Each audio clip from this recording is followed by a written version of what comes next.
Alright guys, Fuller coming to you with another video, another social issue video.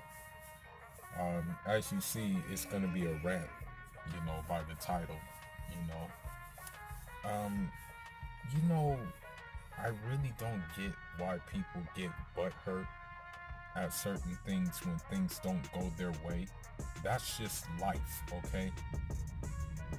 That's just the way life works. If we all were going to have it our way, I'm pretty sure our lives would have been aligned quite differently than the way they are right now. I'm pretty sure everybody has a different vision of what they want their life to be based on the reality it is right now. At the same time though, it doesn't mean that that is not obtainable, that is not something that you can get in the future, that is not something that can change actually overnight. That something can happen overnight where things change and you're in a different place that you wanted to be. And the reason why I'm saying this is because this is my gut feeling about this guy doing what he does. It's all about money. It has nothing to do with safety.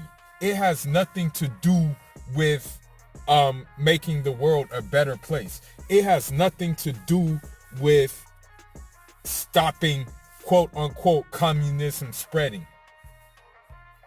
It has nothing to do with that. It has to do with the fact that nigga couldn't open a hotel in Havana. And that's why he's doing this bullshit. That's the reason why he's making it hard. He's making it hard because he doesn't want people to go and see what the real Cuba is about. Because when you go there and you see the real Cuba, you'll see past the propaganda. You'll see past the BS. You'll see that Cubans are some of the most wholesome, some of the most warmest people in the world. You'll see that they're like everybody else and they just want a fair shake on life and they just want to live like everybody else. You'll see that the only difference that they have is that they want to be able to determine what's best for them without following Westminster democracy, which is basically you elect Tweedle this and Tweedledum for the next 4 years and they just do whatever the hell they want without your consent. You'll see this when you go there. But that's what he doesn't want you to see.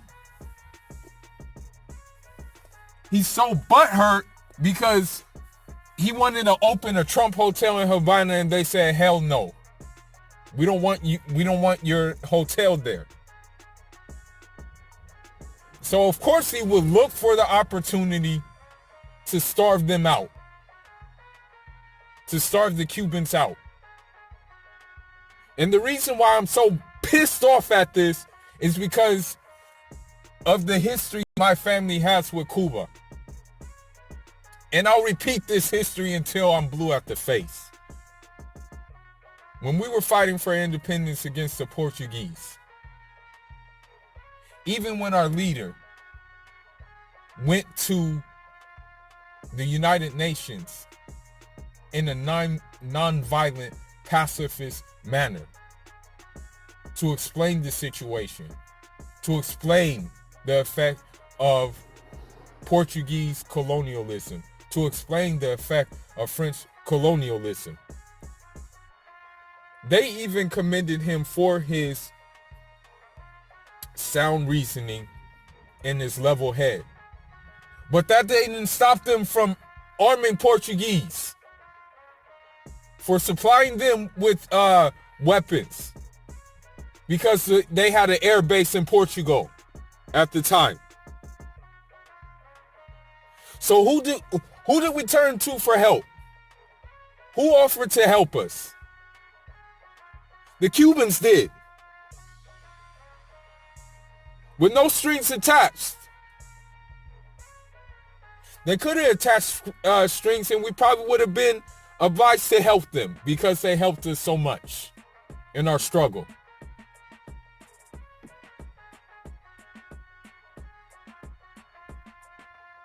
So what happened then? They took us. They allowed us to study there. They allowed us to study for free. They're allowing my sister to study medicine for free. They're allowing her to be accommodated for free. They're allowing her to be at home, treating her like one of their own. They allowed me the greatest hospitality that I've ever seen in my life when I went there. Except for back home in Africa. Now this nigga made it just more harder to get there. Do you know how long it will take to go from Havana, okay? You take a flight to Havana, right? And then you want to go to Santiago de Cuba, or you want to go to Camagüey. Do you know how long it's going to take to get there from Havana? Do you know how much extra money you have to pay to do that? When before you could just take a straight shot. You can't do that anymore because of this fuckboy. This makes it very inconvenient for people who have things over there going on, who have family over there. Talking about, oh, he doesn't want money to go towards the Cuban regime. What regime? What regime are you talking about? When has Cuba ever attacked the United States?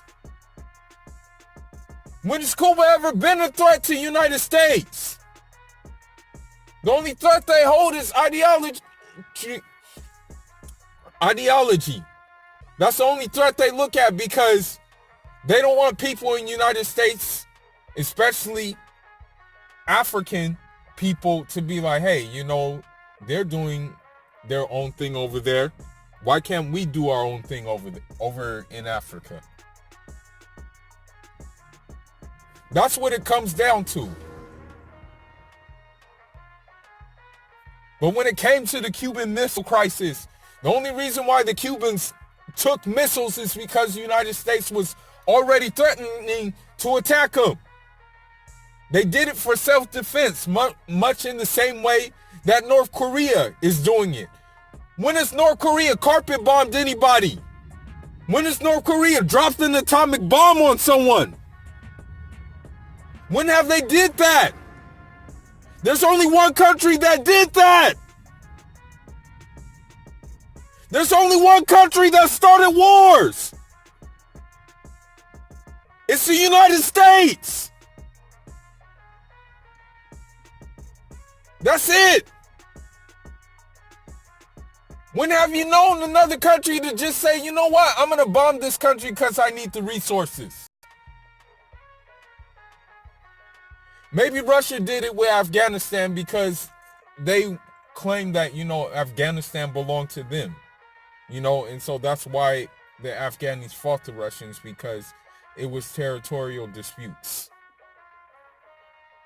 But this pissed me off, hearing this news. I got a phone call from my sister,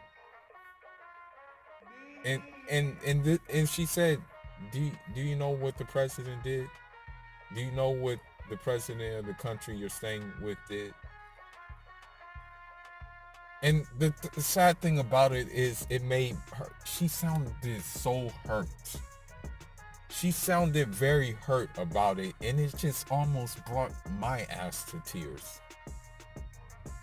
But then, instead of them turning into tears, it turned into anger. Anger which I took out on a sparring partner. And the coach won't let me post a video of it, unfortunately. But it's just really despicable, this guy. It was hard enough getting to Cuba as it is. Okay? Because for one, the layovers are crazy. For two, sometimes they don't even have the flight to Santiago de Cuba. Sometimes you have to go to Holguin, and then you have to drive to Santiago de Cuba, which takes about an hour, I think. It's like a 2-hour drive, I think. Something like that. It's like an hour or 2-hour drive from Holguin to Santiago de Cuba. But, oh man. He really is depriving niggas of Santiago de Cuba. I can't believe that. So now what probably is going to have to be done is going to, probably going to Mexico or Panama and actually buying a flight there to get there now. This really pisses me off, okay? I'm going to be honest with you, okay? And this is going to be an unpopular opinion. But us Africans, we do what we must, okay? With what we got and what opportunities present themselves to us. An opportunity presented itself to me, which allowed me to study and train in the United States. I took the opportunity. It doesn't mean that I'm infatuated, in love with this place. It means that it's a means to an end for a bigger plan, which does not involve staying in the United States, okay? Samuel Eto'o said it best. Okay? He hit it spot on. He said, basically, that he may live in Europe, but he sleeps in Africa. Okay? And what that means is that he never forgets where home is. Never forgets where the true place is. Do you think, African footballers want to go to Europe and ply their trade? Do you think we would go to other places if the infrastructure was there where we come from? We have to go to other places to learn things in order to bring it back home. All right? And even when we bring it back home, it's an uphill battle because you have to uncondition people's thinking, including leadership's thinking. Okay? But this is really a blow to, this really pisses me off. This really hurt me. And if you saw my sister, it would probably hurt you too, hearing it from her little petite voice about what happened. Okay, I got phone 2 hours, since Cuba is 2 hours ahead. I got phone on Skype. And my sister said, did you hear what happened? And I'm like, nah, what happened? He said, she used my real name.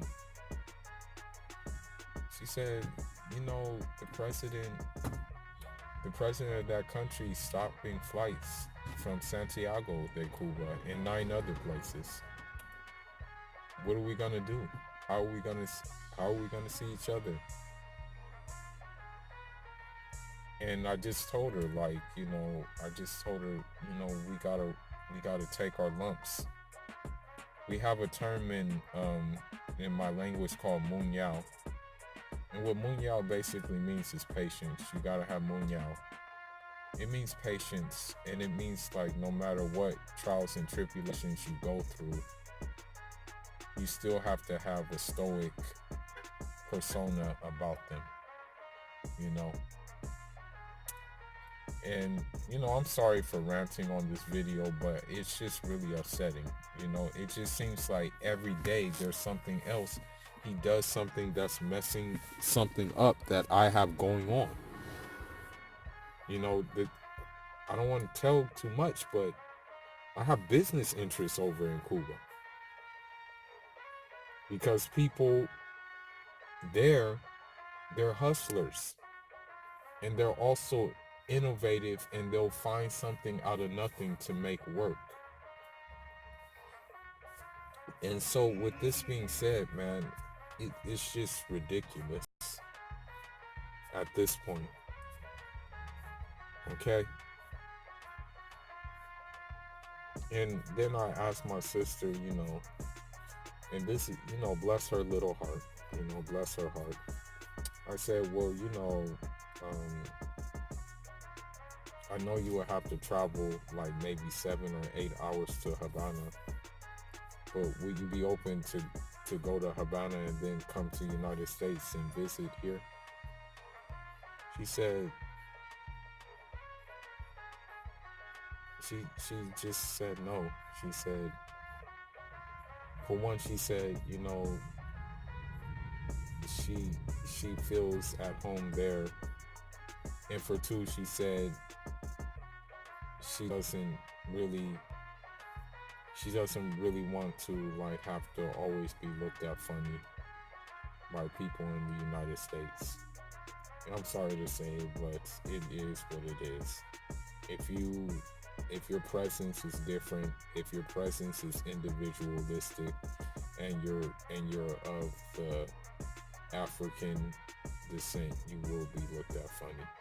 And sometimes that funniness will even come from your own people, unfortunately. But mostly it comes from the Onyimbo or Potorjo or Blanca or Blanca or whatever you want to call them. And you know who I'm talking about. But anyhow, leave your thoughts and leave your comments. Again, I apologize for ranting, but it's just very sad, it's like I don't think I don't even think, what I think. I know this sounds sad. This is gonna sound very sad. But I think that even if I think that even if we were to, like if Cuba were to open talks with the United States or try to like come to a negotiation or a reason with them about things, they still wouldn't like budge. The United States wouldn't budge. The thing is, the United States never has had a revolution. Like the only revolution it had is when it succeeded, when it broke off from the English, when it decided it no longer wanted to be an English colony. That was the only revolution it had, per se, But this country has never had like a revolution where it's been turned upside down, where everything has been turned upside down, and that's the whole thing. And I'm not calling for revolution in this country at all. Like I can care less, To be honest, I don't care about this country at all. I just, like as I said, Africans go where they can get an opportunity. That's it. It doesn't mean we fall in love with the place that we're at. It doesn't mean that we recommend this place to our friends. It doesn't mean that we say, oh, it's the best place in the world. No. Some of us have that mentality, but a lot of us, including myself, don't have that mentality. It's a gift and a curse being African, because on um, on one note, you know, you're from a place that has, obviously, it's the most material, natural, rich, the richest place on earth. Basically, it runs. If it wasn't for it, other countries wouldn't run. On the second note, on the bad note, you're from a place where you're always asking for handouts, where leadership is not caring about the needs of the people and the fulfillment of dignity of the people, and that you always have to look elsewhere to go because it's not sustainable there, you know. And it's not about down with America. It's not about having that kind of like thing about down with America. It's about America, mind your own business. Okay? You don't care about human rights. If you cared about human rights, you would solve the human rights in your own country. You didn't give a crap about Katrina. You didn't give a crap about Hurricane Maria. Those were human rights disasters. We see the job you do with Haiti and places like that, or I should say Haiti. That country has never, ever seen stability. Because you try to make it a colony too. We see how Hawaii is because you turned it into a colony too. And the original inhabitants basically got all, or I don't know how many of them are left, basically, in Hawaii. But with all of this being said, man, I can go on and on and on, but it's best if I just shut up now. You know. But I guess this happens for a reason, and it happens because it's a test, and maybe perhaps maybe perhaps the Most High wants to see how we react to this test, the ones who are with Cuba from different places. That's all I got for now, guys. Full signing out. Leave your thoughts and comments. Enjoy.